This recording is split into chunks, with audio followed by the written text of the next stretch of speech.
Assalamualaikum warahmatullahi wabarakatuh. Perkenalkan, nama saya Sela Handayani, NPM 20120111242. Di sini saya akan menyampaikan materi tentang perkembangan teori hukum murni di Indonesia atau yang biasa disebut dengan Pure Theory of Law. Pertama, saya akan menjelaskan tentang latar belakang.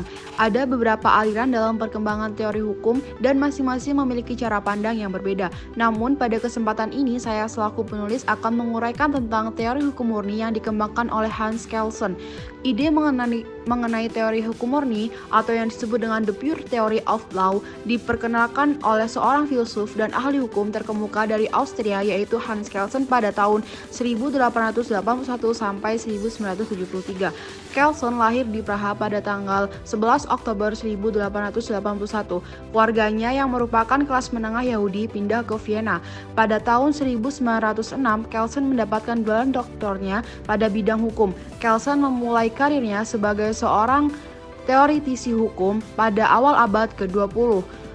Oleh Kelsen, filosofi hukum yang ada pada waktu itu dikatakan telah terkontaminasi oleh ideologi politik dan moralitas di satu sisi dan telah mengalami reduksi karena ilmu pengetahuan di sisi yang lain. Kelsen menemukan bahwa dua produksi ini telah melemahkan hukum. Oleh karenanya, Kelsen mengusulkan sebuah bentuk kemurnian teori hukum yang merupakan untuk upaya menjauhkan bentuk-bentuk reduksi atas hukum.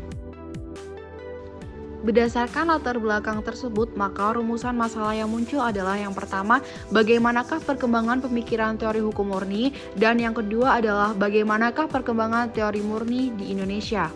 Kemudian tujuan dari penulisan ini adalah yang pertama untuk mengetahui perkembangan pemikiran teori hukum murni, dan yang kedua adalah untuk mengetahui perkembangan teori murni di Indonesia.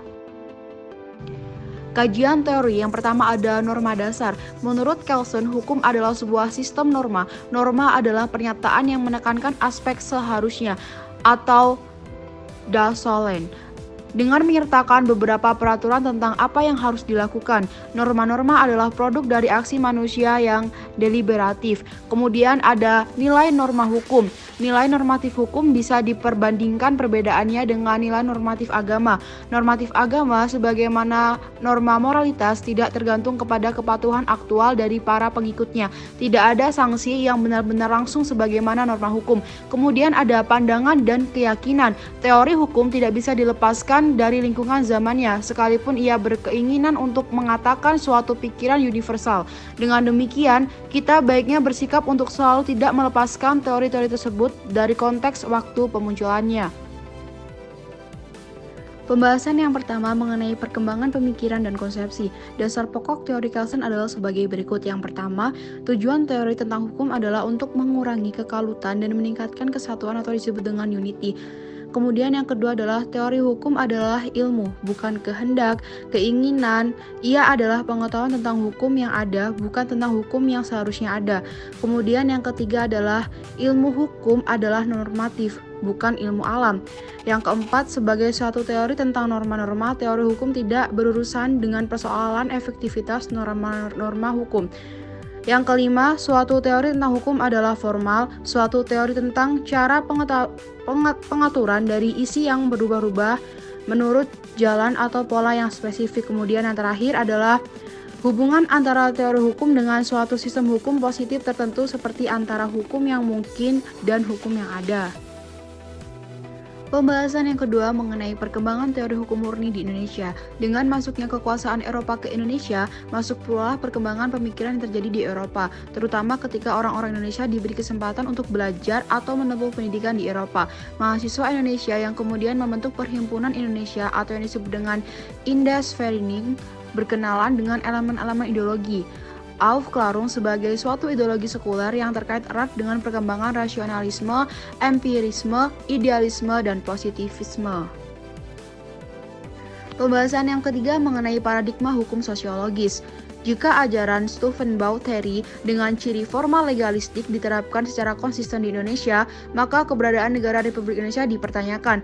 Meskipun secara praktis, proklamasi kemerdekaan Republik Indonesia pada tanggal 17 Agustus 1945 merupakan fenomena yang secara de facto sebagai tanggal lahirnya suatu negara baru, yaitu negara Republik Indonesia. Akan tetapi, jika menganut pandangan positivisme di antaranya Stuffenbau-Terry, jika hukum murni yang bercirikan formal legalistik, maka sebenarnya gerakan revolusioner para pejuang kita tidak lebih dari gerakan makar, menumbangkan suatu pemerintahan yang sah, yaitu pemerintahan Hindia Belanda.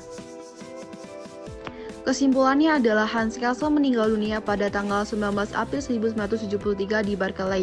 Kelsen meninggalkan hampir 400 karya dan beberapa dari bukunya telah diterjemahkan dalam 24 bahasa. Pengaruh Kelsen tidak hanya dalam bidang hukum melalui pure theory of law, tetapi juga dalam positivisme hukum kritis, filsafat hukum, sosiologi, teori politik, dan kritik ideologi. Hans Kelsen telah menjadi referensi penting dalam dunia pemikiran hukum. Dalam hukum internasional misalnya, Kelsen menerbitkan Principles of International Law. Karya tersebut merupakan studi sistematik dari aspek-aspek terpenting dari hukum internasional, termasuk kemungkinan adanya pelanggaran atasnya, sanksi-sanksi yang diberikan, retaliasi, spektrum validitas, dan fungsi esensial dari hukum internasional, pembuatan dan aplikasinya.